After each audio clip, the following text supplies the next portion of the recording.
사랑하는 성도 여러분, 안녕하세요. 지난주에 이어서 오늘은 룻기 1장 15절로 22절 말씀을 가지고 룻기서 두 번째 시간 함께 나누도록 하겠습니다.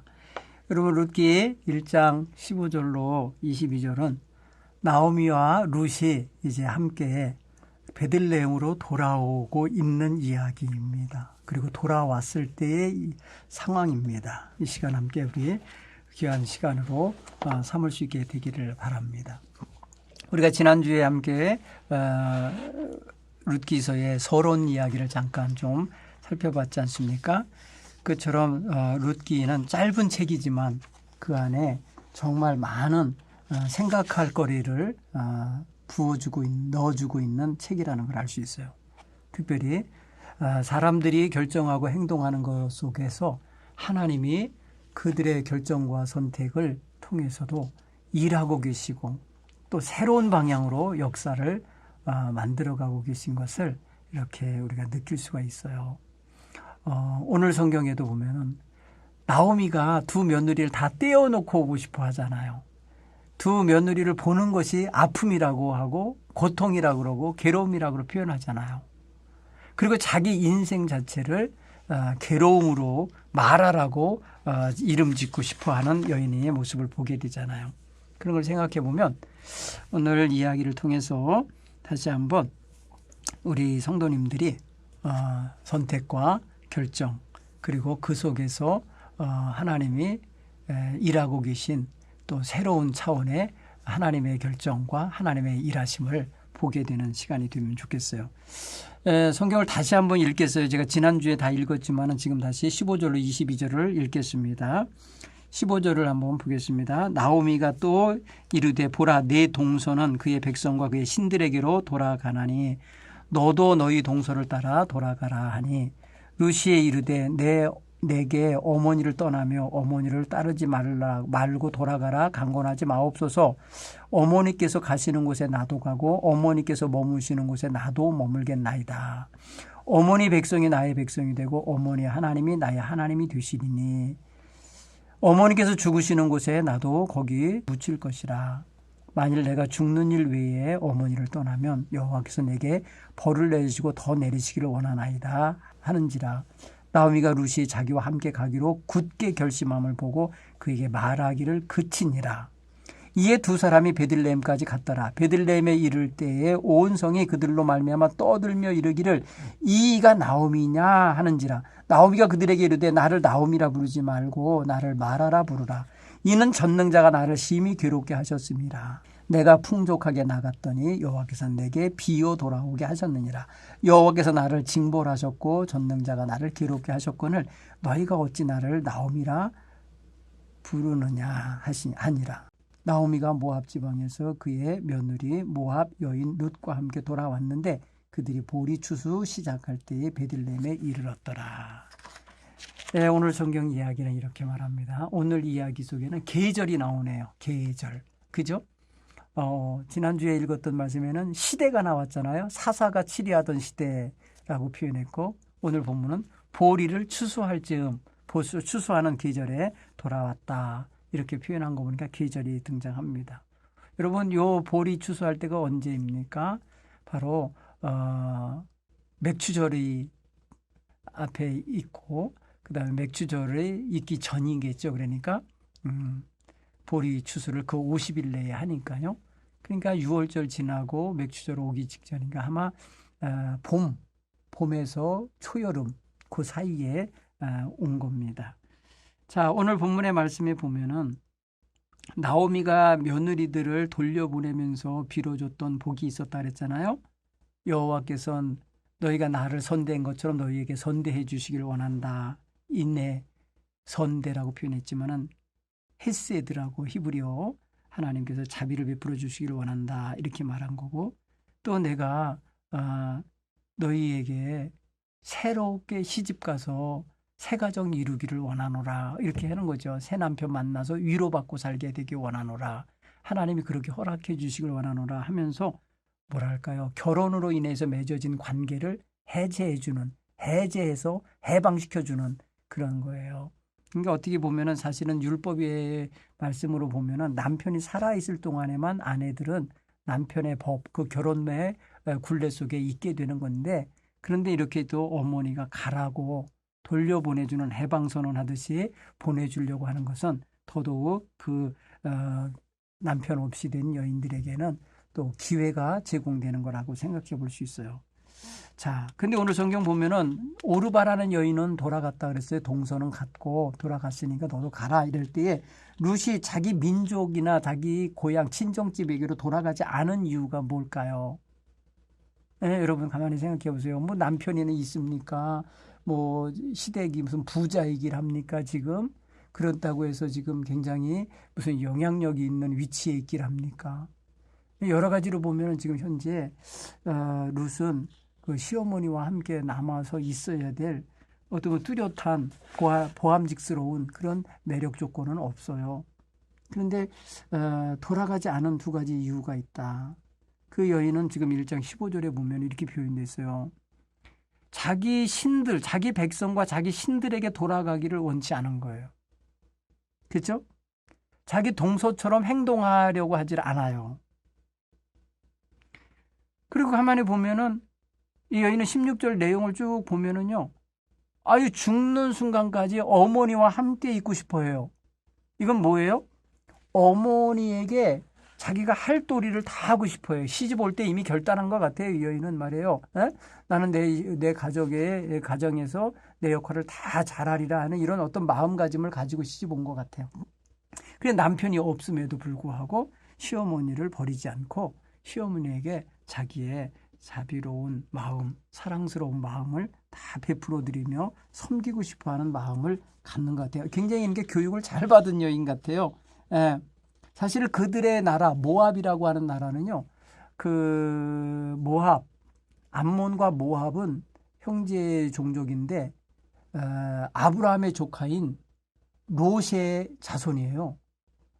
근데 이스라엘 백성에게는 그러니까 야곱과 에서의 형제에게로 보면은 이들은 어떻게 보면 조금 형제의 종족이긴 하지만 이방화되어 있고 이제 하나님과 거리가 멀게 살아가는 종족이에요.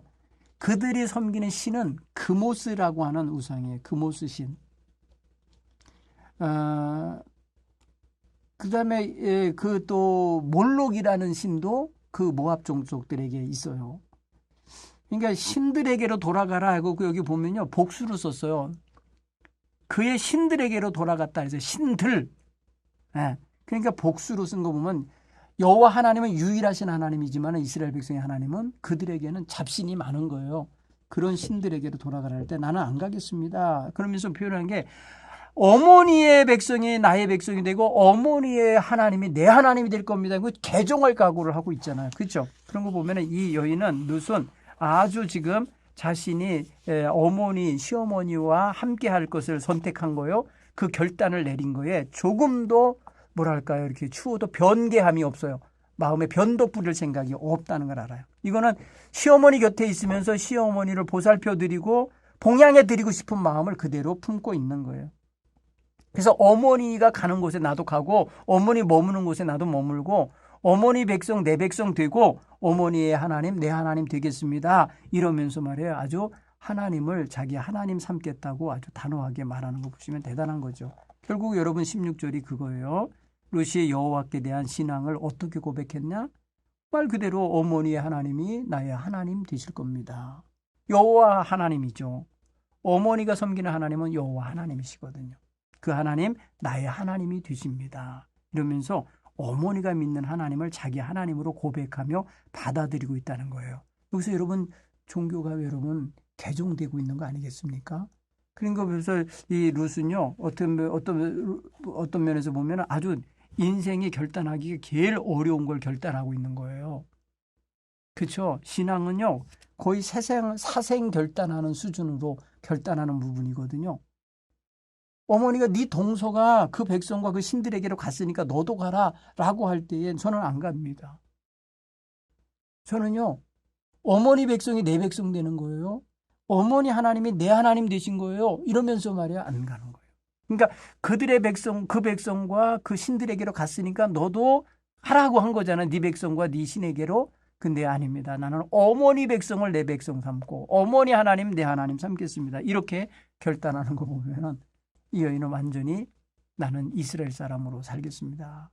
나는 시집 왔으니까 이 집안 사람이에요 하면서 그걸 확실하게 선 긋고 있다는 걸 알 수 있어요. 그렇죠?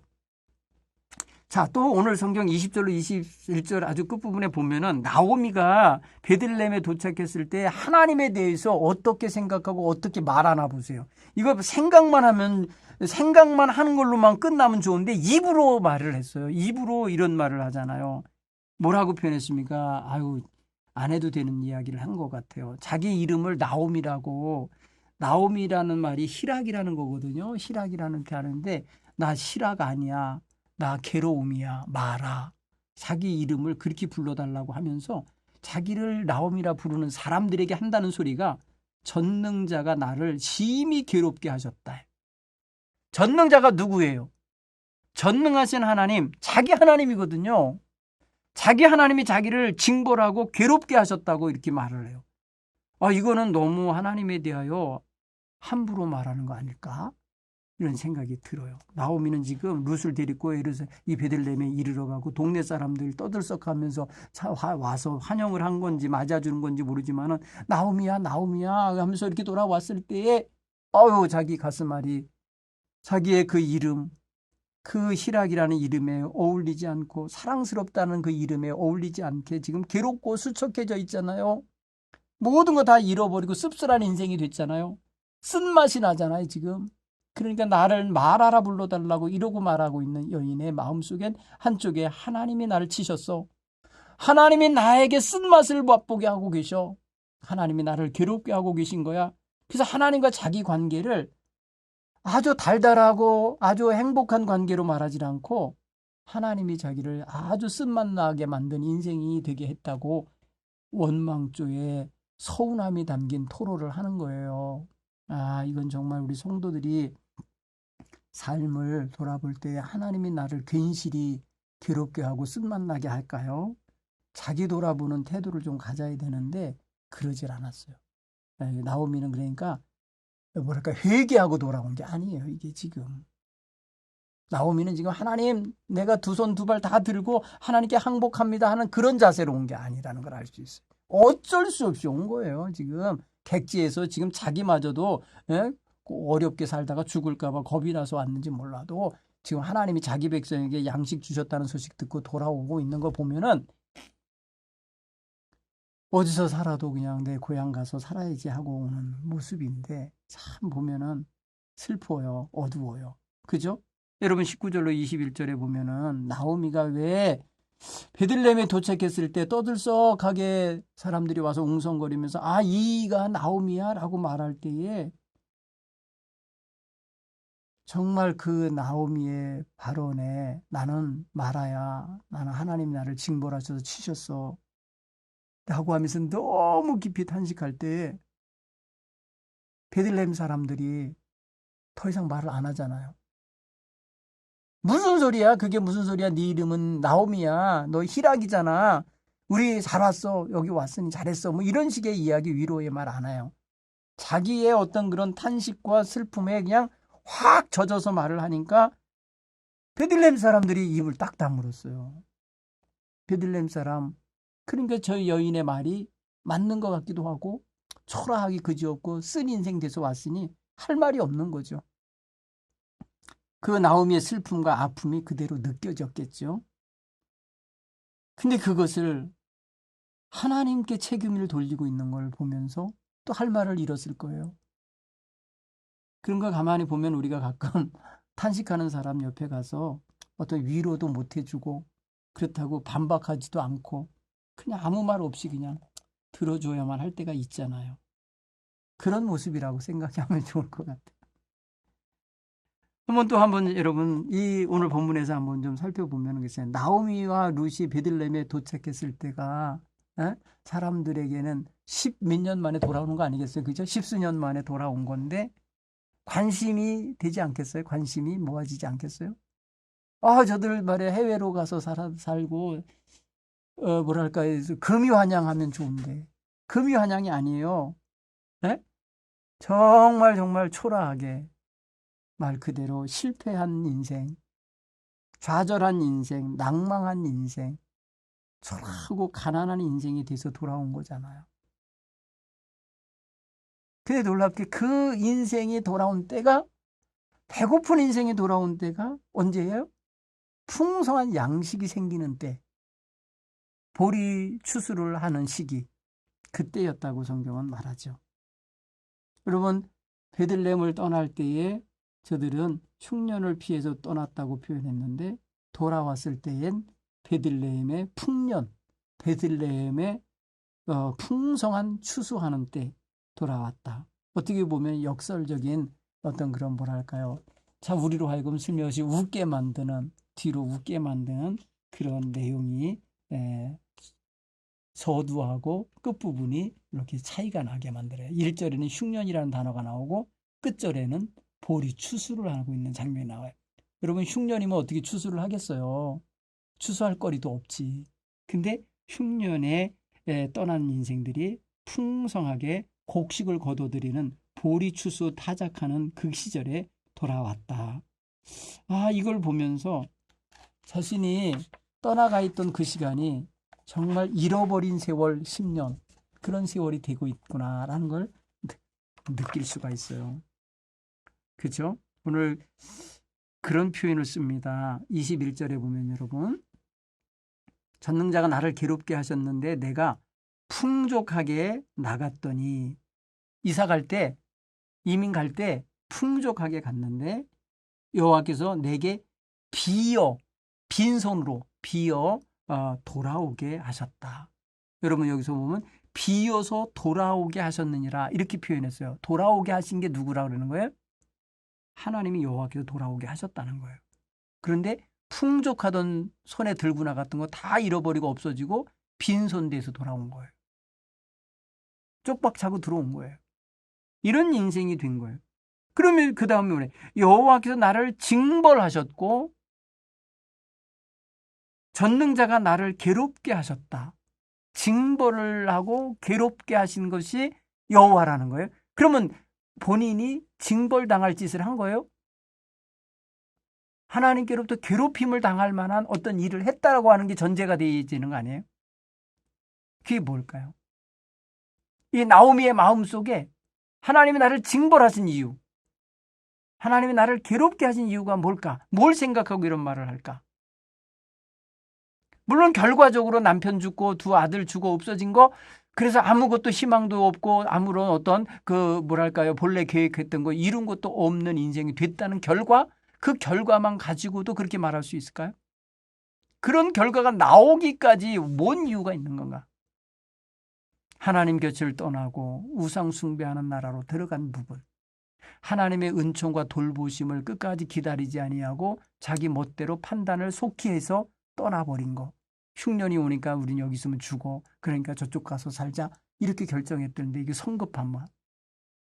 하나님이 그 땅을 분배해 줄 때에 그 여러분 토지에 대하여 제비 뽑아 주신 그 기업들, 그다음에 뭐랄까, 땅과 땅 사이의 경계를 정해서 주었던 그 땅들은 침범도 하지 못하고 남에게 팔지도 못하고 남에게 넘기지 않고 지켜가도록 해줬던 그 땅을 버리고 남의 나라에 갔던 것, 이 모든 것들이 다 원인 아니겠어요?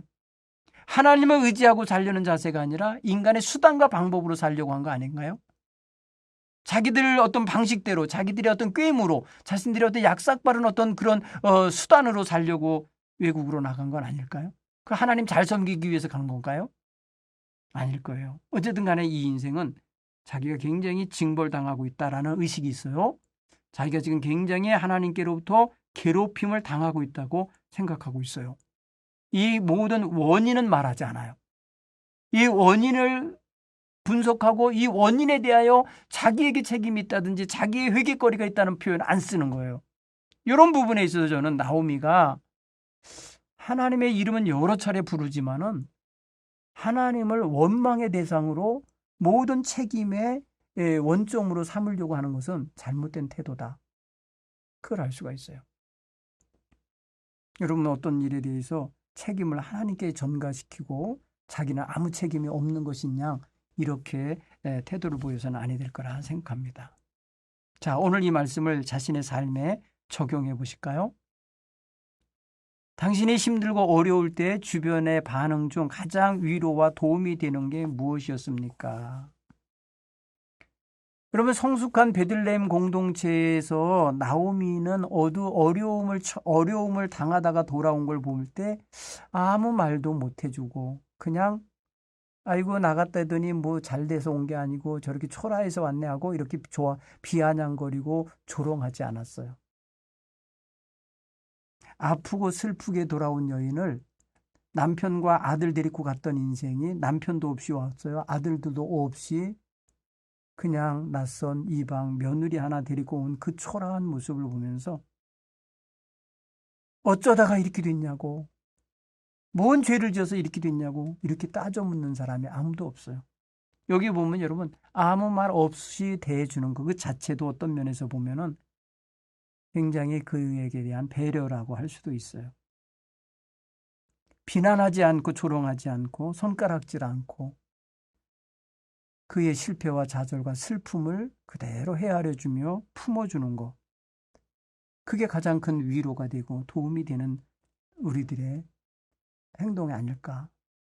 그래도 가끔 여러분 힘들고 지치고 낭망하고 실수하고 허물 지었을 때에 곁에 있는 사람이 아무 말 하죠. 등 두들겨주면서 고개 흔들어주면서 품어주고 안아주면 그게 위로가 되죠. 뭔 말이 필요하겠어요. 그죠? 자, 두 번째 한번 질문을 해보고 여러분 삶에 적용을 해보실 것을 한번 드려볼까요? 나오미는 텅 비어서 베들레헴에 돌아왔다고 그랬어요. 풍족하게 나갔는데 돌아올 때 텅 비어서 돌아왔다. 여러분 텅 비어졌다라고 하는 느낌이 들 때가 언제입니까? 자기 인생에 텅 빈 듯한 느낌 드는 거. 이런 거 발견해 보셨나요? 아휴, 텅 빈 것 같아. 물론 애들이 다 출가하고 집이 텅 빈 것 같아 라고 할 때에 그 빈둥지 증후군 가족들이 이제 다 왁자지껄하게 살다가 다 떠나고 지금 그 덩그러니 큰 집에 혼자 계신 분들 계세요. 와글와글하며 살던 시절이 있었는데 지금 혼자 계실 때 얼마나 쓸쓸해. 텅 빈 느낌 들지요. 그건 이제 공간적인 차원에서 그렇다고 하고 심리적으로도 또 이제 뭐랄까요? 어떤 일을 이루고 난 다음에 공허함이 찾아올 때가 있다고 그래요. 보통 사람들이. 그래서 번아웃 되는 경우가 있어요. 탈진하는 경우가 있어. 어떤 일을 막 할 때는 그냥 막 왁자지껄하고 일을 할 수 있는데 그 일이 다 끝나고 일이 하나도 이제 없어요. 자기가 해야 될 일이 아무것도 없을 때 와지는 그 텅 빈 느낌. 그런 것도 있을 수 있죠. 그런가 하면 여러분 가지고 있었던 것 가운데 통장에 많은 돈이 있었는데 이제 다 쓰고 빼서 쓰고 보니까 이제 아무것도 없네. 몇 푼 안 남은 게 됐을 때 텅 빈 느낌. 그런 것도 있을 거예요. 상실감이 있고. 그다음에 관계. 친구 관계. 친구들이 한 사람, 두 사람 이렇게 흩어질 때, 이사 가고 떠날 때, 돌아가셨을 때 빈 것 같은 마음, 자꾸 텅 빈 느낌이 들 거예요.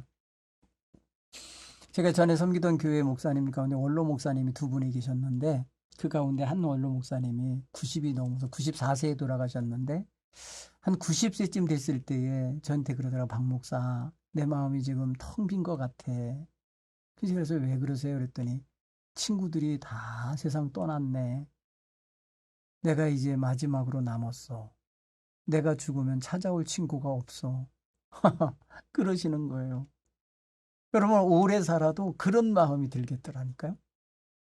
자기 그동안에 친한 친구들 한 사람 한 사람 떠날 때마다 가서 조문해주고 그 가족 위로해주고 그 친구의 자식들 돌봐주고 하던 그 마음이 이제 자기가 늙었는데 자기를 찾아와 줄 사람, 자기가 죽으면 찾아올 친구들이 없는 거예요.